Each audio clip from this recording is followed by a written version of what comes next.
সবাইকে আজকের লাইভ ক্লাসে শুভেচ্ছা।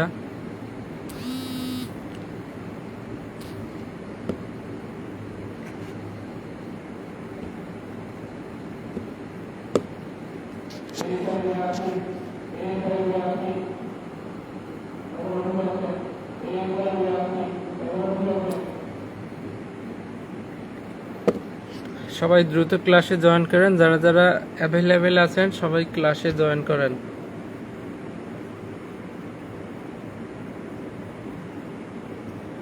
আমাদের লাইভ ক্লাসের লিংক হোয়াটসঅ্যাপ গ্রুপে দেওয়া হয়েছে, সবাই ক্লাসে জয়েন করেন।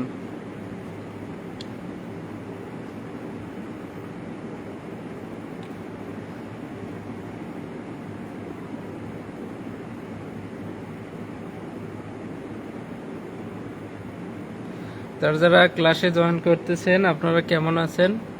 প্রত্যেকে হাজির লেখেন। আমরা আজকের ক্লাসে দুইটা আইন পড়ব, দ্য মোস্ট ইম্পর্টেন্ট। এটা হতে পারে লিখিত প্রশ্ন হওয়ার সম্ভাবনা আছে। ওভারঅল এমসিকিউর জন্য আমাদের এই আইনগুলো টাচ দিতে হবে। সবচেয়ে গুরুত্বপূর্ণ হচ্ছে এমসিকিউর জন্য হলে অন্তত আমাদের এই আইনগুলো টাচ দিতে হবে। Our examination is knocking at the door. বেশি দিন নাই, আপনার 1 মাস 20 দিনের মতো পরীক্ষায় আছে, বা 1 মাস 22-23 দিন। তো আপনি এটাকে সর্বোচ্চ 1.5 মাস ধরবেন, 1 সপ্তাহ বাদ দেবেন, 1.5 মাস ধরবেন। এই 1.5 মাসে আপনি আপনার যে সেলফ রুটিন, নিজস্ব রুটিন বানাইয়ে আপনি পড়বেন। কোন আইন আপনি রিভিশন দেবেন, কোন আইনের প্রশ্ন পড়বেন, এমসিকিউ পড়বেন, সম্পূর্ণ আপনার উপর। আপনি শুধু বারবার রিভিশন দেন।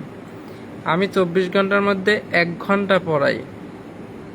এই 1 ঘন্টায় কিন্তু শেষ না, আপনার বাকি 23 ঘন্টার মধ্যে আরও 5 ঘন্টা, overall 6 hours in a day.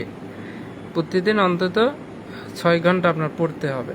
If you want to get a good result, আপনি যদি ভালো রেজাল্ট চান অবশ্যই আপনাকে 6 ঘন্টা পড়তে হবে। লাস্ট সেশনে অন্তত 6 ঘন্টা পড়তে হবে। তা আশা করি সবাই ভালো আছেন। আমরা অলরেডি 4টা মাইনর অ্যাক্ট শেষ করছি। এখন আজকে আমরা 2টা মাইনর অ্যাক্ট ক্লাসে করব। গত 3 দিনে ক্লাস করানো হয় নাই বিশেষ কারণে। সবাই কি রেডি? আমি কি ক্লাস শুরু করব?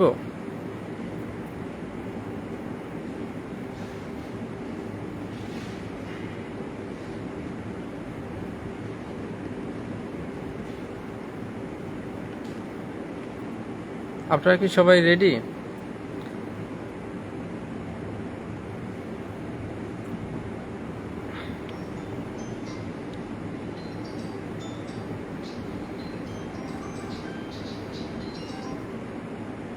সবার আগে একটা প্রশ্ন করি, দেখি কি মনে আছে।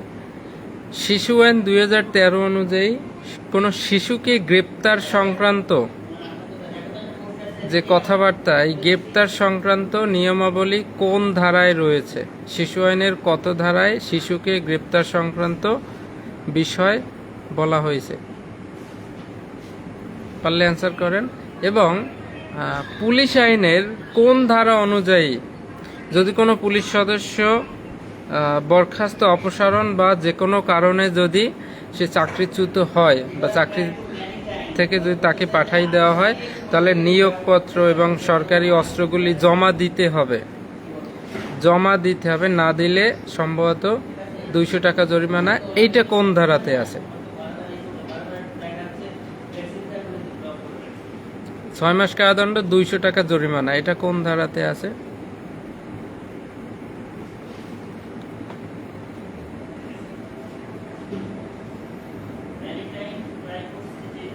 চিত্ত বিনোদন স্থলে যে টিকিটগুলো বিক্রি হয় সেগুলো যদি অতিরিক্ত মূল্যে কেউ বিক্রয় করে, তাহলে সেক্ষেত্রে পুলিশের কোন পদবীর অফিসার বিনা পরোয়ানায় গ্রেপ্তার করতে পারবে? এই অ্যান্সারটা করবেন দ্রুত সবাই। তাহলে আজকে আমরা শুরু করি। পর্নোগ্রাফি নিয়ন্ত্রণ আইন। আপনার নিয়ন্ত্রণ শব্দের অর্থ জানেন? নিয়ন্ত্রণ মানে কি? কন্ট্রোলে রাখা।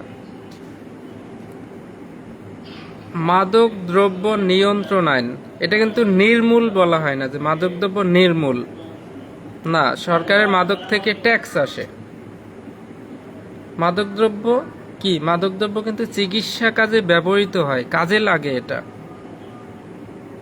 কিন্তু অ্যাভেলেবেল যে সবাই মাদক গ্রহণ করতেছে, এতে সমাজের বিপর্যয় অবক্ষয়। দ্যাটস ওয়াই এটাকে কন্ট্রোল, অর্থাৎ আইনটাকে বলা হয়েছে নিয়ন্ত্রণ আইন, নিয়ন্ত্রণ আইন। তাহলে পর্নোগ্রাফিটা হবে নিয়ন্ত্রণ। 5টা ধারা মাত্র, একটা আইনের 5টা ধারা মুখস্থ করবেন, শেষ। পর্নোগ্রাফি কাকে বলে?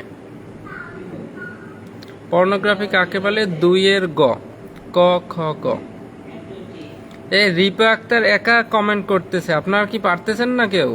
ধ্রুবরাজ দাদা কি করতেছেন?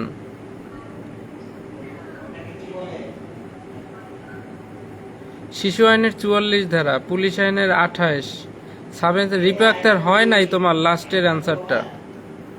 সাব ইন্সপেক্টর অথবা সার্জেন্ট 34-এর ক ধারায়। এখন আমাদের পর্নোগ্রাফি কাকে বলে? প্রত্যেকটা আইন অনুযায়ী একটা একটা সংজ্ঞা থাকবে, যেমন যৌতুক, যৌতুক আইন, তা যৌতুক কাকে বলে? 2 খ। শিশু আইন, শিশু আইনের সংজ্ঞা কত ধারায় বলতে পারেন কেউ? শিশু আইনে একটা সংজ্ঞা আছে, এরকম প্রত্যেকটা আইনের। এখন পর্নোগ্রাফি আইনে পর্নোগ্রাফি কাকে বলে, এটা হচ্ছে 2 গ। তাহলে পর্নোগ্রাফিটা কি?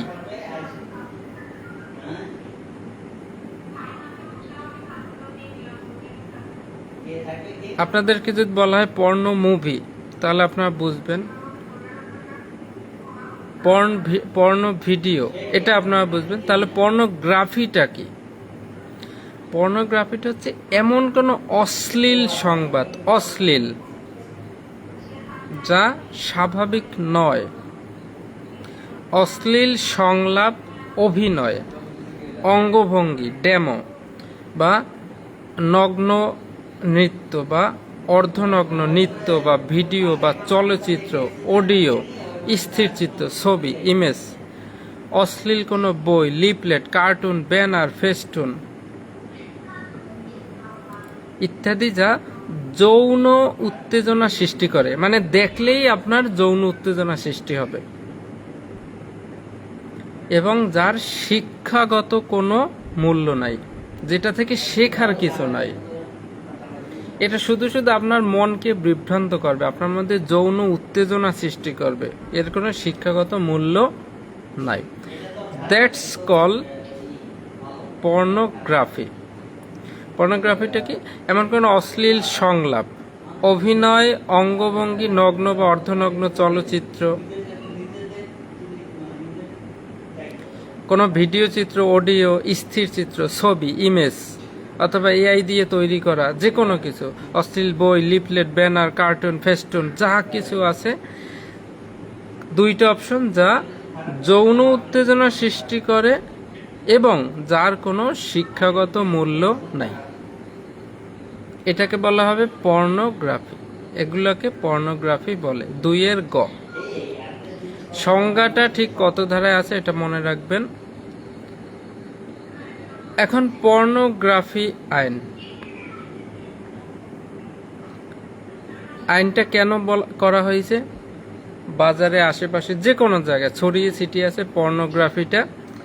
এখন একজন অপ্রাপ্ত বয়স্ক ছেলে হোক মেয়ে হোক, তার কাছে যদি পর্নোগ্রাফিটা পৌঁছে যায়, তাহলে সে তো ইম্যাচুরিটির কারণে সেটাতে আসক্ত হয়ে পড়বে গভীরভাবে।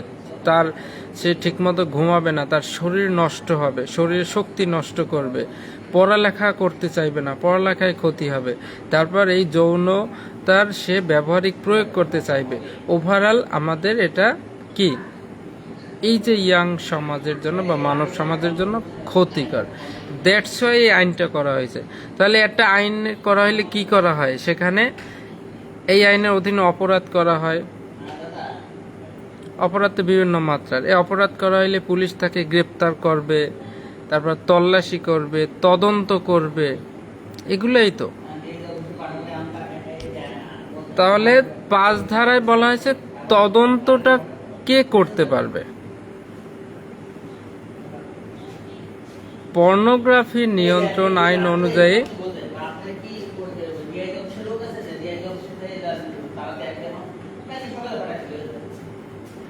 পর্নোগ্রাফি নিয়ন্ত্রণ আইন অনুযায়ী এই তদন্তটা কে করবে? সাব ইন্সপেক্টরের নিচে নয়।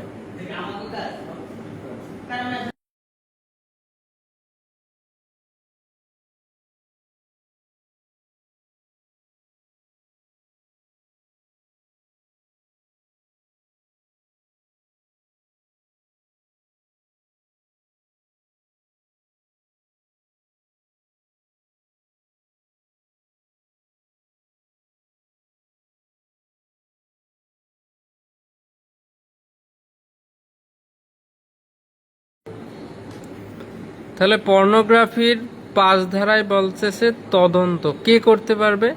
সাব ইন্সপেক্টরের নিচে নয় এমন পুলিশ অফিসার এইটার তদন্ত করতে পারবে। তাহলে কতদিনের মধ্যে? একদম সহজ, জেনে রাখেন। প্রথমে তদন্তের আদেশ দেওয়ার পরে আদেশ প্রাপ্তির তারিখ হতে 30 কার্য দিবসের মধ্যে সমাপ্ত করতে হবে। 30 কার্য দিবস।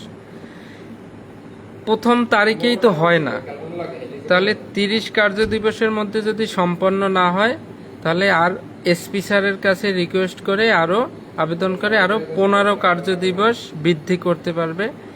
এই 15 কার্য দিবসের মধ্যেও যদি না হয় তাহলে আদালতের অনুমোদন ক্রমে আরও 30 কার্য দিবস সময় পাবে। 30, 15, 30। ধ্রুবরাজ দাদা আপনি কমেন্টে লেখেন 30, 15, 30। প্রথম 30 কার্য দিবস তো নর্মালি সে পাবে। এরপর স্যার আমি পারি নাই, আমাকে আর কয়েকদিন সময় দেন, তাহলে এসপি স্যার দেবে আর 15 দিন, তাতেও না হইলে আদালত দেবে আরও 30। প্রত্যেকটাই কার্য দিবস 30, 15, 30। তাহলে 5 ধারাতে আমরা তদন্ত কে করতে পারে, কতদিনের মধ্যে করতে হবে?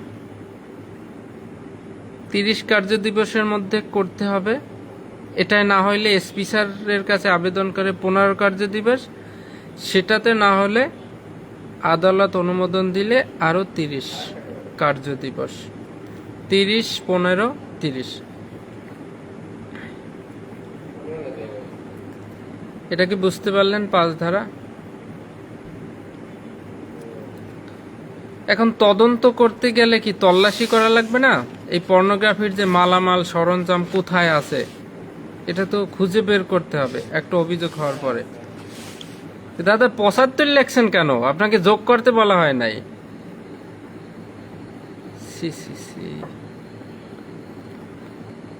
30, 15, 30 ইকুয়াল 75, এটা না আর কি, এটা একটা তদন্তের ধারাবাহিকতা। আমরা আরও অন্যান্য মাইনর অ্যাক্টে পড়ব। এক একটা আইনের এক একটা নির্দিষ্ট সময় আছে। কোনটায় 60 কার্য দিবস, যেমন শিশু আইনে আমরা পড়ছিলাম কত মনে আছে?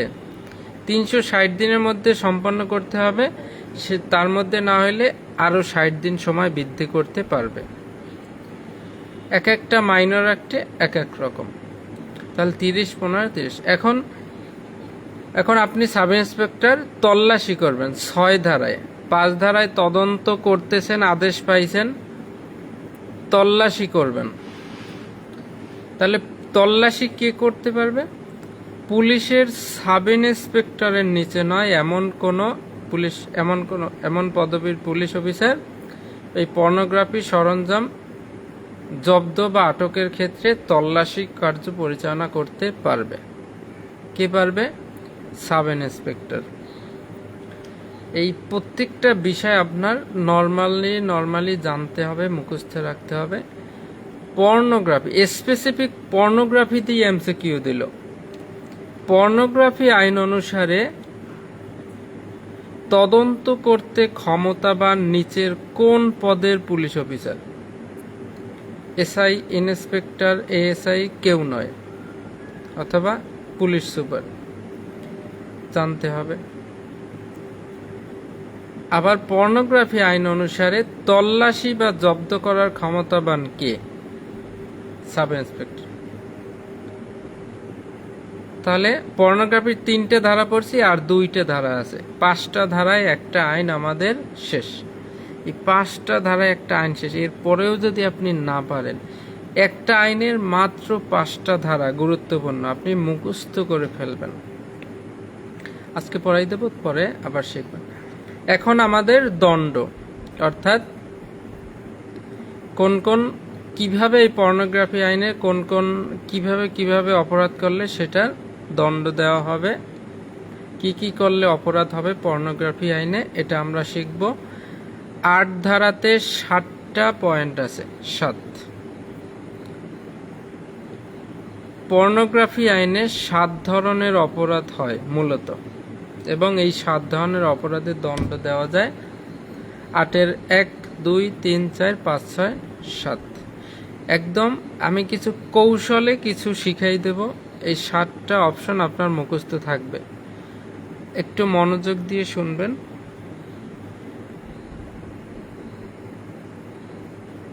তাহলে প্রথম হচ্ছে পর্নোগ্রাফি উৎপাদন, 8-এর 1। পর্নোগ্রাফি উৎপাদন করা, অনেক পর্ন ইন্ডাস্ট্রি আছে, মনে করেন বিভিন্ন যে বিদেশি সাইট আছে, brothers.com, নটি আমেরিকা, এরা কিন্তু পর্ন ইন্ডাস্ট্রি, যদি এগুলোর নাম আমি জানি না। তাহলে এই যে পর্ন ইন্ডাস্ট্রি, এরা কি করে পর্নোগ্রাফি উৎপাদন করে। অনেকে আছে যে এই অংশগ্রহণকারী সংগ্রহ করে, চুক্তিপত্র করে, নারী পুরুষ বা শিশুকে কি করে বাধ্য করে বা প্রলোভন দেখায়, তুমি এইটা করলে, এই পর্নোগ্রাফি যদি করো তোমাকে এত টাকা দেওয়া হবে। তাহলে প্রথমে হচ্ছে কি উৎপাদন, বা কাউকে চুক্তি করা, কারোর সাথে কাউকে বাধ্য করা বা প্রলোভন দেখাইয়া পর্নোগ্রাফি উৎপাদন করা। একে হচ্ছে উৎপাদন বা তৈরি,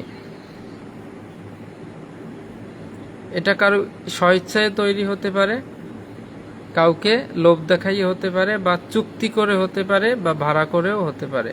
তো একে হচ্ছে তৈরি করা বা উৎপাদন। এবার 2তে হচ্ছে পর্নোগ্রাফির মাধ্যমে কোনো ব্যক্তির সামাজিক মর্যাদা হানি করা বা ভয়ভীতির মাধ্যমে অর্থ আদায় করা বা অর্থ আদায়ের চেষ্টা করা। কোনো ব্যক্তির জ্ঞাতে বা অজ্ঞাতে ধারণকৃত পর্নোগ্রাফির মাধ্যমে তার মানসিক নির্যাতন করা, মানসিক নির্যাতন অথবা অর্থ আদায়ের চেষ্টা করা। এখন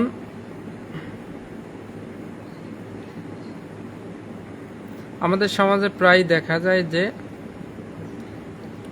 একটা লোকের যে কোনো অশ্লীল বা তার অজ্ঞাতে, অর্থাৎ তাকে না জানাইয়ে গোপনে তার একটা নগ্ন একটা ভিডিও ধারণ করলো। ধারণ করার পরে এখন কি করতেছে, এইটা দিয়ে ভয় দেখাচ্ছে যে তুই যদি এটা, আমি যা বলবো তাই যদি না শোনো তাহলে তোর এই ভিডিও আমি ছেড়ে দেব, বা তোর ভিডিও আমার কাছে আছে, অথবা আমাকে 2 লক্ষ টাকা দেবে, নইলে আমি ভিডিও ছেড়ে দেব। এই যে কোনো পর্নোগ্রাফি বা যে কোনো কিছু অশ্লীল বা নগ্ন যে কোনো কিছু ধারণ করে তার জ্ঞাতে বা অজ্ঞাতে,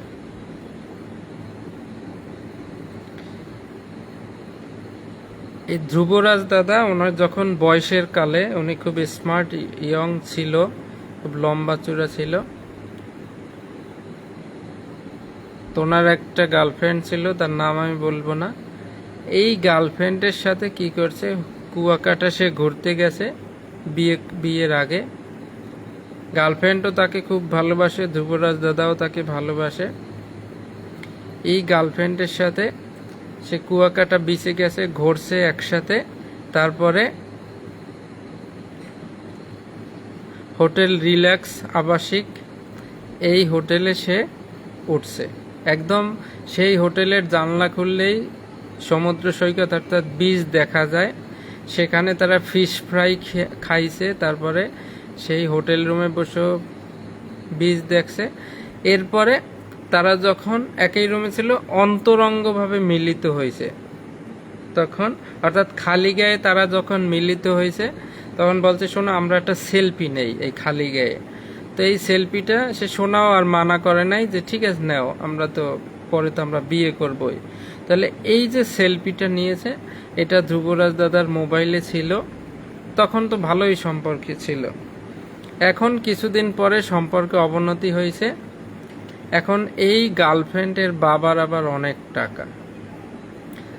এখন এই ধ্রুবরাজ দাদার গার্লফ্রেন্ড আবার অন্য ছেলের সাথে যেই সম্পর্ক শুরু করছে, এখন ধ্রুবরাজ দাদা ভাবতে যেহেতু ওকে আমি পাবো না, তাহলে কিছু টাকা পয়সা ওর কাছ থেকে নিয়ে নেই।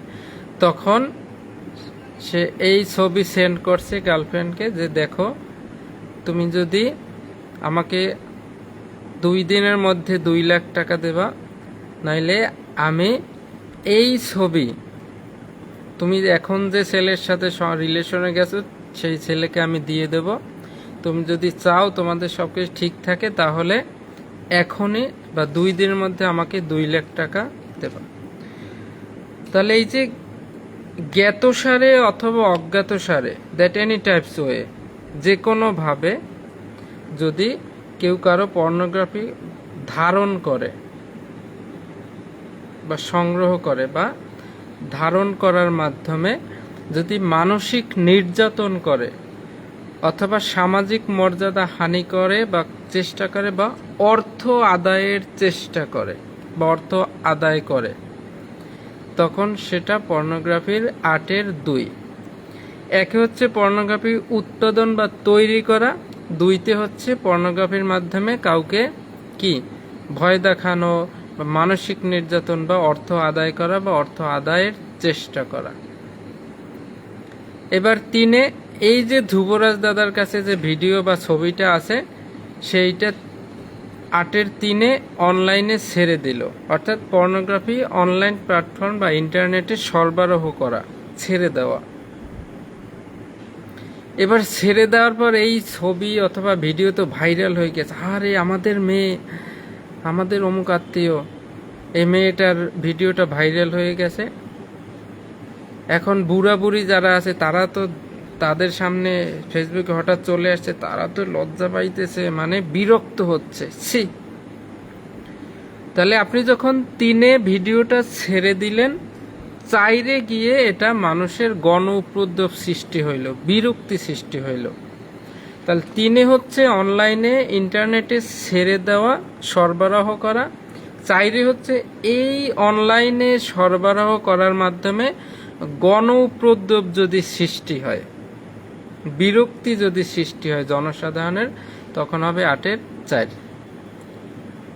বোঝা গেছে? একে উত্তর তৈরি করলেন, 2-তে তৈরি করার মাধ্যমে কাউকে ভয়ভীতি দেখাইয়া মানসিক নির্যাতন বা অর্থ আদায় করলেন। 3-এ ভিডিওটা ছেড়ে দিলেন, 4-এ এইটা দেখে মানুষের বিরক্তি সৃষ্টি হচ্ছে। এবার 5-এ কি করলেন?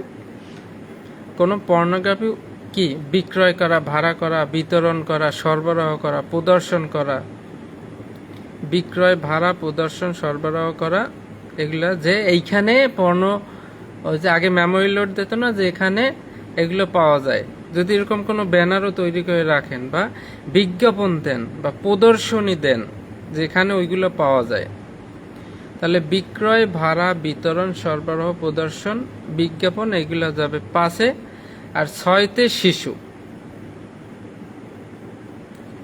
6-তে শিশু অর্থাৎ শিশুকে, স্পেসিফিক শিশুকে ব্যবহার করে যদি পর্নোগ্রাফি তৈরি করেন, উৎপাদন করেন, বিতরণ করেন, মুদ্রণ করেন, তাহলে 6।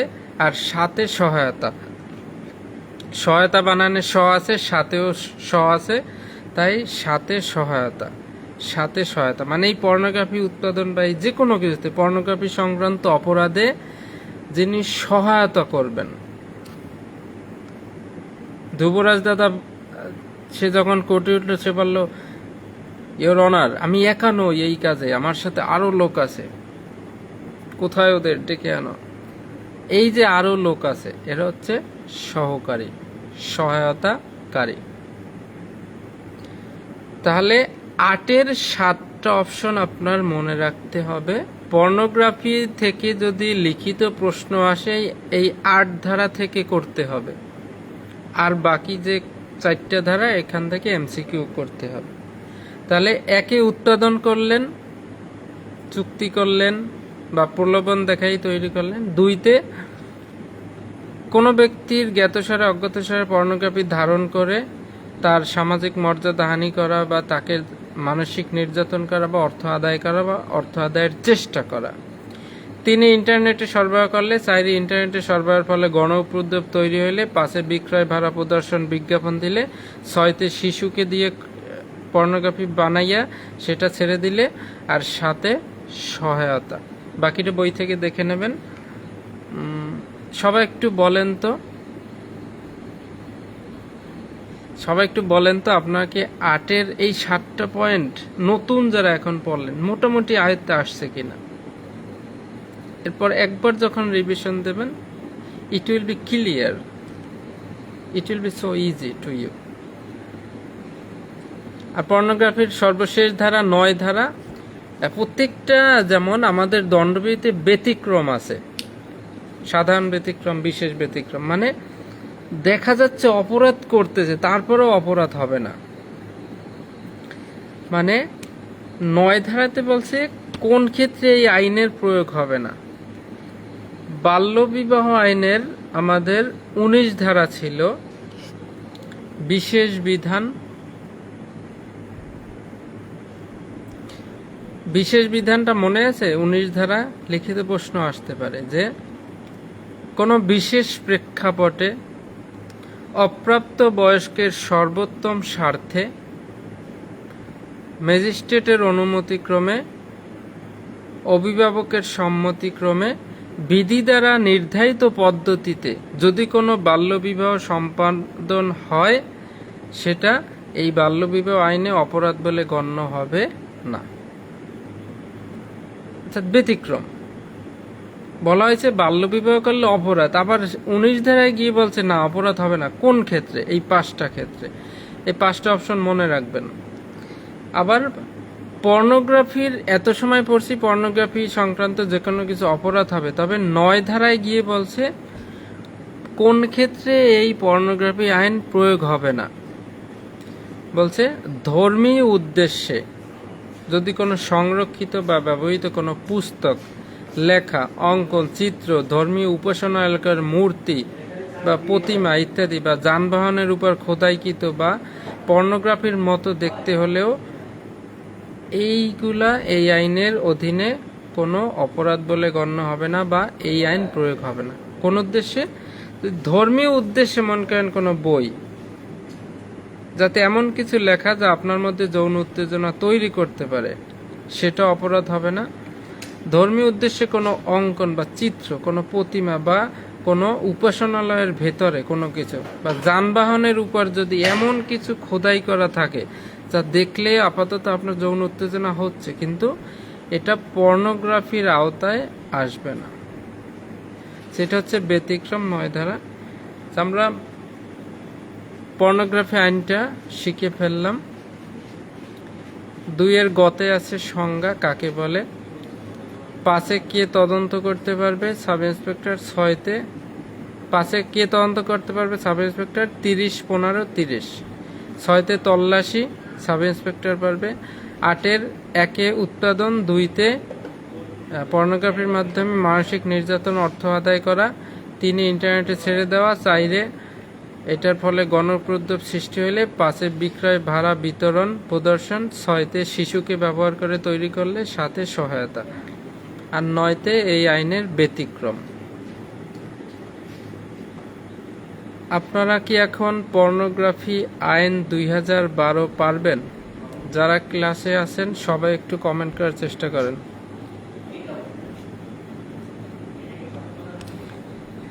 রাজু হোসেন পুষ্পা, আপনি কি পর্নোগ্রাফি 2012 পারবেন? আপনার কি মোটামুটি আয়ত্তে আসলো?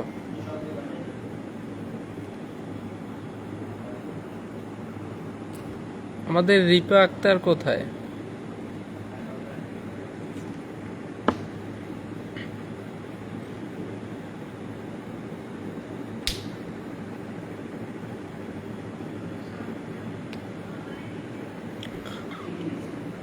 বাল্য বিবাহ আইন 2017 পড়াইছিলাম, আপনাদের কি মনে আছে?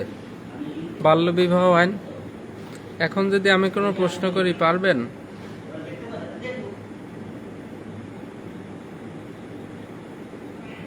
বাল্য বিবাহ আইন থেকে আমি একটা প্রশ্ন করব।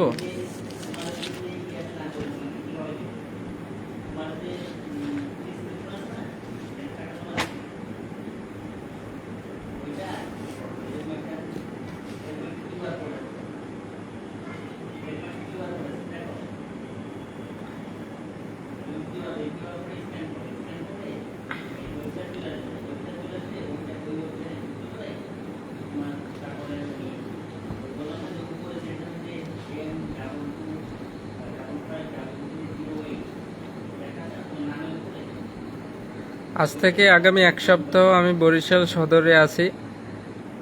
বরিশাল ইন সার্ভিস ট্রেনিং সেন্টারে 9টা থেকে 4টা পর্যন্ত আমাকে আপনারা পাবেন।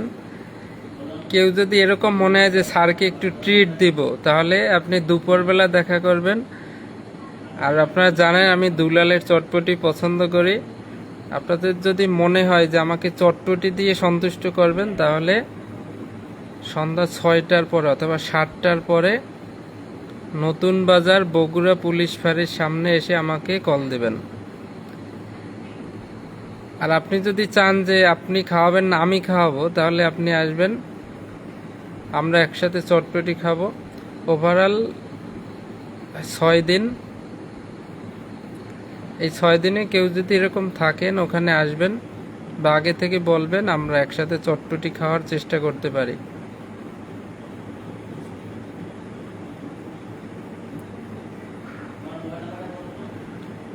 আপনারা এই মুহূর্তে যে কজন ক্লাসে আছেন, আপনারা প্রত্যেকে পদোন্নতি পাবেন 2027 সালে। শুধু একটু লিখতে পারলেই হয়েছে। এমসিকিউতে আপনি পাস করছেন অলরেডি। পরীক্ষা না দিলেও না, পরীক্ষা তো দেওয়া লাগবে। পরীক্ষা দিলেই আপনি এমসিকিউ পাস। আমার সব কয়টা ক্লাস যদি আপনি করেন, আপনি এমসিকিউতে পাস। লিখিততে খালি 25 পাইলেই আপনার পদোন্নতি।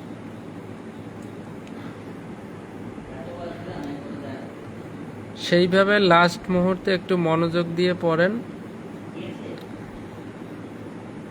আমরা বিশেষ ক্ষমতা আইনটা একটু দেখি। বিশেষ ক্ষমতা আইন 1974।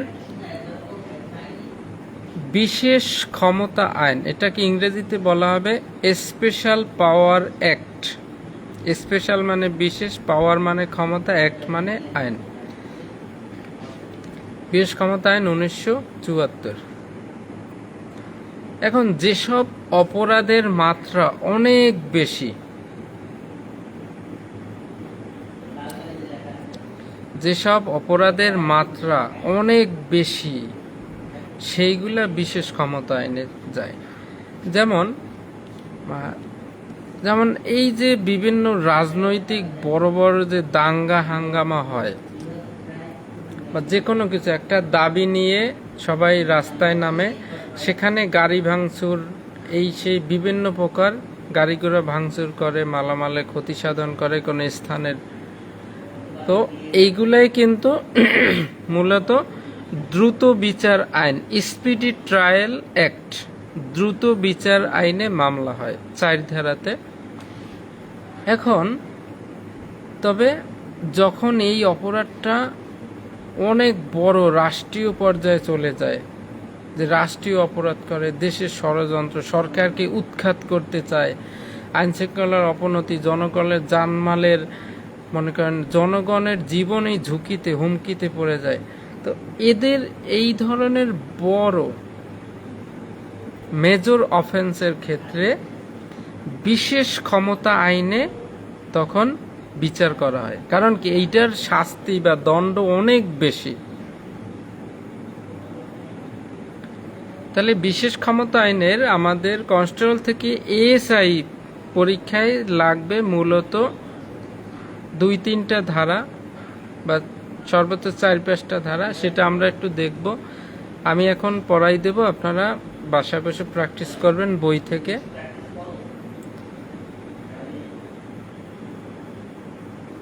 বিশেষ ক্ষমতা আইনের 24-এর 1 ধারা অথবা 24 ধারা আছে সান্ধ্য আইন। আমরা যে কারফিউ শুনেছিলাম, কারফিউ, এই কারফিউ হচ্ছে বিশেষ ক্ষমতা আইনের 24 ধারা। কারফিউ হচ্ছে বিশেষ ক্ষমতা আইনের 24 ধারা। কারফিউটা কি, কে জারি করতে পারে? এটা কি কারফিউ হচ্ছে অনির্দিষ্টকালের জন্য। 144 ধারা ফৌজদারির, আর এই বিশেষ ক্ষমতা আইনের যে 24 ধারা, 144 ধারা আর এই কারফিউ, এই দুইটা কিন্তু আলাদা। 144 ধারা ওটা কি মহানগরে কিন্তু বা মেট্রোপলিটন এরিয়ায় কিন্তু জারি করা যায় না, কিন্তু কারফিউ কিন্তু বাংলাদেশ, সমগ্র বাংলাদেশ যে কোনো জায়গায় এটা কিন্তু জারি করা যায়। এখন কারফিউ কখন জারি করে? মনে করেন একটা ঘটনা বা আইনশৃঙ্খলা অবনতি হওয়ার পরে দেখতে যে অনেক মিছিল মিটিং বিভিন্ন ভাঙচুর হচ্ছে, তারপর হঠাৎ সরকার সিদ্ধান্ত নেয় যে না, এদেরকে কারফিউ দিয়ে দমাইতে হবে, এছাড়া উপায় নাই। তাহলে কারফিউ দেওয়া হয় আইনশৃঙ্খলা অবনতি হওয়ার পরে। কিন্তু 144 ধারা কখন দেয়? যখন ম্যাজিস্ট্রেট মনে করে যে এখানে আইনশৃঙ্খলা অবনতি হওয়ার সম্ভাবনা আছে, মানে কোনো ঘটনা ঘটার আগেই দেওয়া হয় 144 ধারা, আর ঘটনা ঘটার পরে দেওয়া হয় কারফিউ। বোঝা গেছে? তো কারফিউ হচ্ছে 144 ধারা। আমরা জানি সর্বোচ্চ 60 দিন বা 2 মাসের বেশি এটা বলবৎ থাকতে পারবে না। 2 মাস পর অটোমেটিক মেয়াদ শেষ হয়ে যাবে। কিন্তু কারফিউর কোনো নির্দিষ্ট মেয়াদ নাই, এটা করা হয় অনির্দিষ্টকালের জন্য।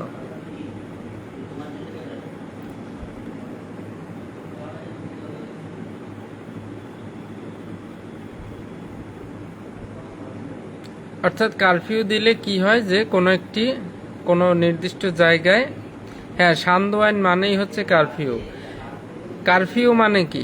আচ্ছাদনে ঢেকে রাখা, একটা নির্দেশ দিয়ে সেই জায়গাটাকে আচ্ছাদনে ঢেকে রাখা, যে কেউ লিখিত অনুমতি ছাড়া বের হতে পারবে না। সুনির্দিষ্ট ভাবে লিখিত অনুমতি ছাড়া কেউ বের হতে পারবে না। এই কারফিউটা সরকারের নির্বাহী আদেশে জেলা ম্যাজিস্ট্রেট কি করে? অনির্দিষ্টকালের জন্য ঘোষণা করে। এটাকে সান্ধ্য আইন বলে। কোনো এলাকা বা বাংলাদেশের সর্বত্র যেরকম প্রয়োজন হয় সেরকম এই কারফিউ জারি করা হয়। এই কারফিউ জারি করা হলে লিখিত অনুমতি ছাড়া কেউ বের হতে পারে না, ঘর থেকে বের হতে পারবে না। মোস্ট ইম্পর্টেন্ট, কারফিউতে কি করা যায়? সামরিক বাহিনী পর্যন্ত মোতায়েন করা যায়, কিন্তু 144 ধারায় সামরিক বাহিনী মোতায়েন করা যায় না। আপনারা কি জানেন সামরিক বাহিনী বলতে কাদেরকে বোঝায়? সেনা, নৌ, বিমান।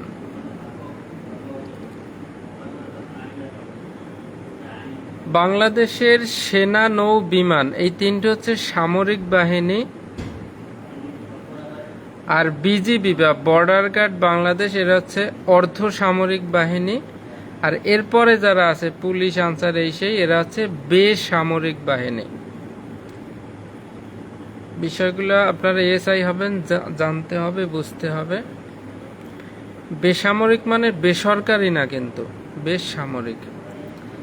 তাহলে কারফিউতে সামরিক বাহিনী মোতায়েন করা যায়, কিন্তু 144 ধারায় সামরিক বাহিনী মোতায়েন করা যায়।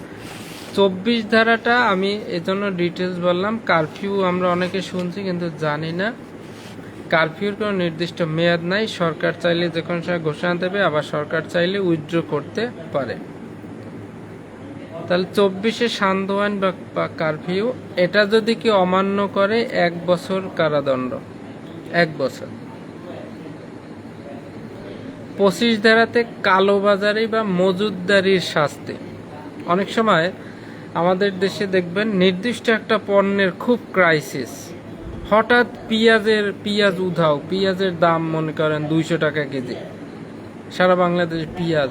হঠাৎ কাঁচামরিচ একবার অনেক টাকা হয়েছিল না কেজি, 1000 টাকা কেজি, 1200 টাকা কেজি।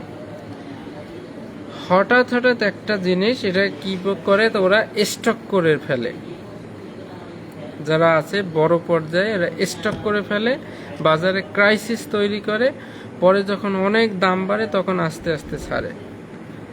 সো এই যে মজুদদারি বা কালোবাজারি যদি কেউ করে তার শাস্তি 25 ধারায়, অর্থাৎ সে যদি কোনো আর্থিক বা অন্যবিধ লাভ করার উদ্দেশ্যে নয়, এটা যদি অন্য উদ্দেশ্যে মজুদ করে তাহলে একটু শাস্তি কম হবে, কিন্তু আর্থিকভাবে লাভবান হওয়ার আশায় যদি মজুদ করে রাখে তাহলে শাস্তি বেশি হবে।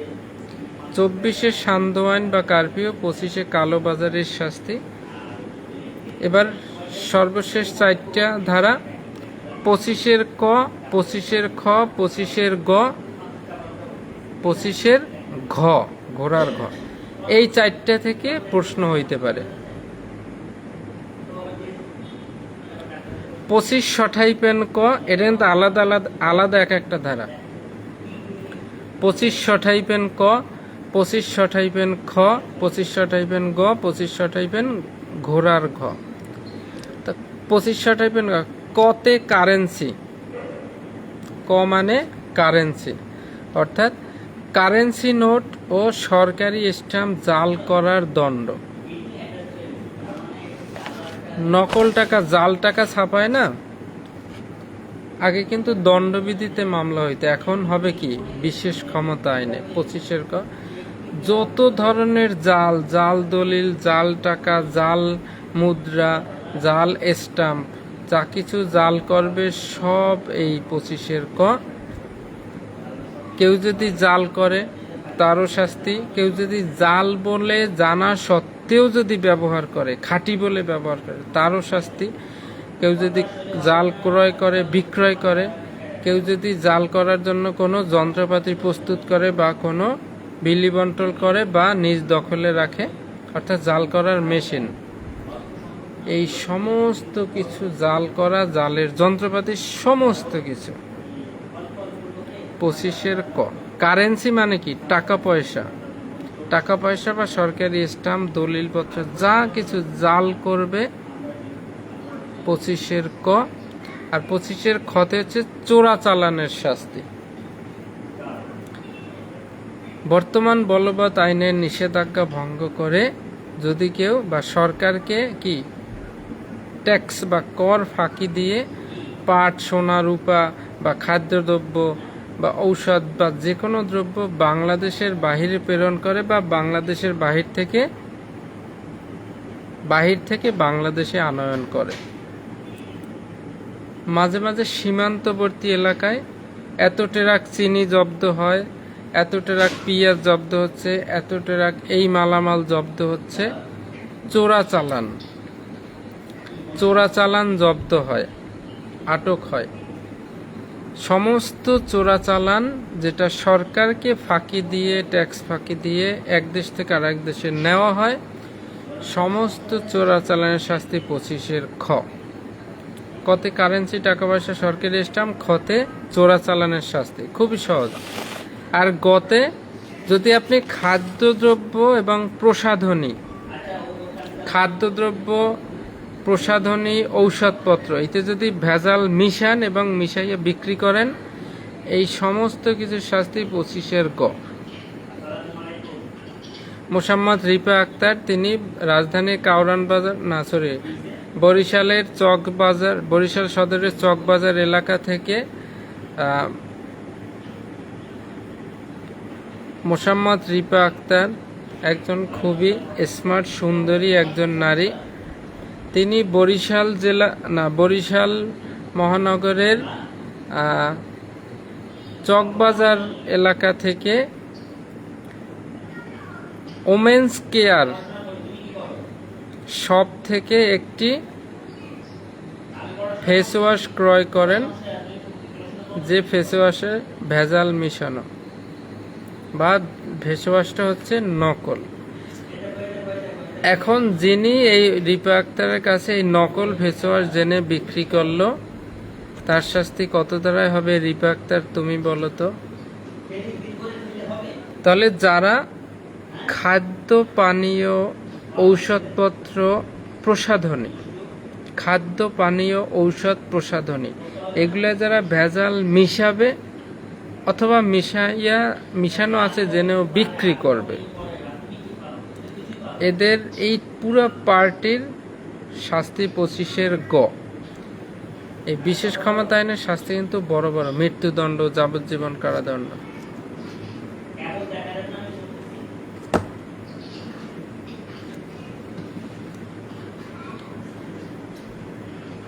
এবার 25-এর ঘ, ধ্রুবরাজ দাদা তিনি অল্প দিনে লাভবান হওয়ার জন্য তিনি কি করছে, একটা শ্যাম্পু তৈরি করে মার্কেটে ছাড়ার চিন্তা ভাবনা করতেছে। তিনি কি করলেন, ওই যে অ্যালোভেরা আছে না, অ্যালোভেরা গাছ চাষ করে সেই অ্যালোভেরার ডেগা কেটে তারপর কাঁটা চামচ দিয়ে এরকম ছিলাইয়া সেগুলো পানিতে অনেকখানি গোলাইয়া, পানির মধ্যে সার্ফ এক্সেল দিয়া তারপর এরকম গোলাইয়া হেড অ্যান্ড শোল্ডার যে কৌটা আছে সেই হেড অ্যান্ড শোল্ডার কৌটার মধ্যে তিনি এগুলা ঢুকাইতেছে, এগুলা বাজারে ছাড়বে। কিন্তু এখনো বাজারে ছাড়ে নাই, তিনি কি করলেন, ওই অবস্থায় ধরা খাইছেন।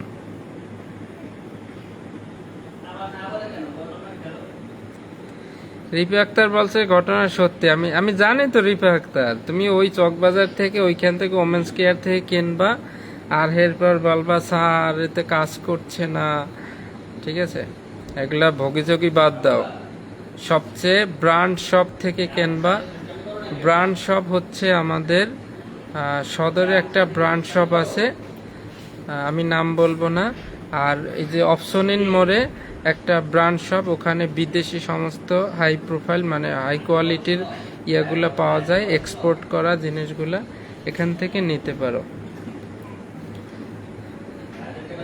তোমার primer, concealer, foundation, Irish, eyeliner, highlighter, তারপর কি মাস্কারা, আইশ্যাডো সমস্ত কিছু, তারপরে বিভিন্ন কি সিরাম, তারপরে কি হোয়াইটনার, তারপরে সিরাম হোয়াইটনার, তারপরে হচ্ছে ওইটা কি বলে সানস্ক্রিন, তারপরে ফেস ওয়াশ, তারপরে ক্রিম, তারপর নাইট ক্রিম, যদি এগুলোর নাম আমি জানি না।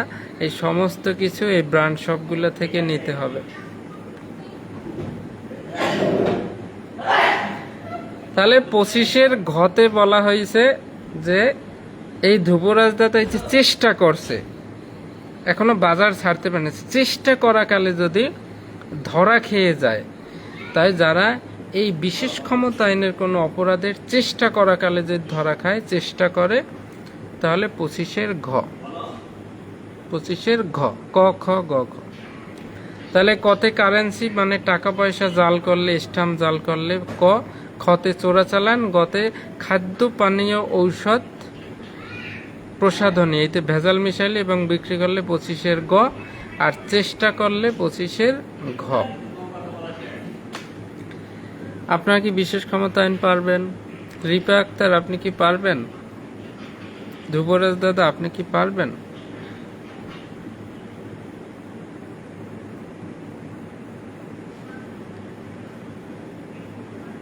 এই দেখেন বিশেষ ক্ষমতা আইনের একটা চমৎকার একটা ধারা আজকে জেনে যান, একটু ভাল লাগবে আপনার কাছে। 34 ক, এখানে বলছে মৃত্যুদণ্ড কার্যকরীকরণ কিভাবে হবে জানেন? যে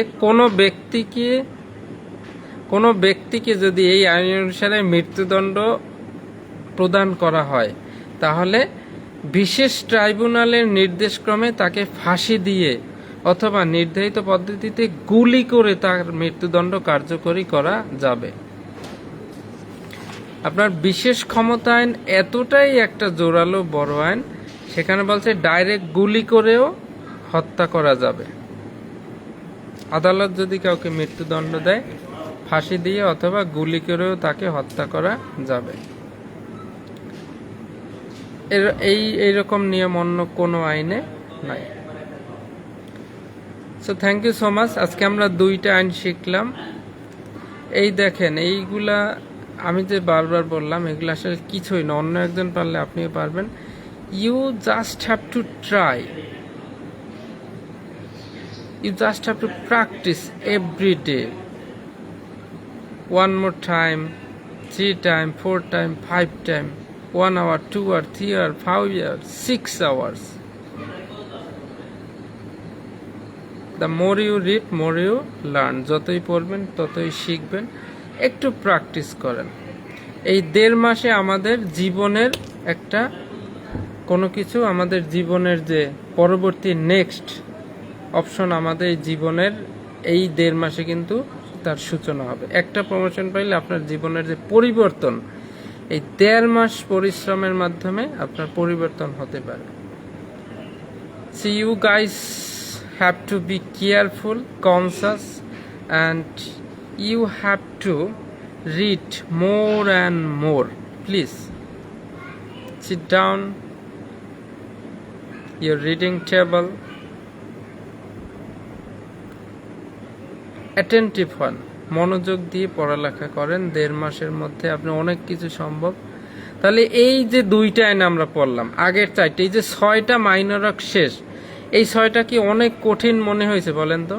আপনি চেষ্টা করলেই পারবেন। So thank you so much সবাইকে। বরিশাল সদরের নিমন্ত্রণ রইল সবাইকে।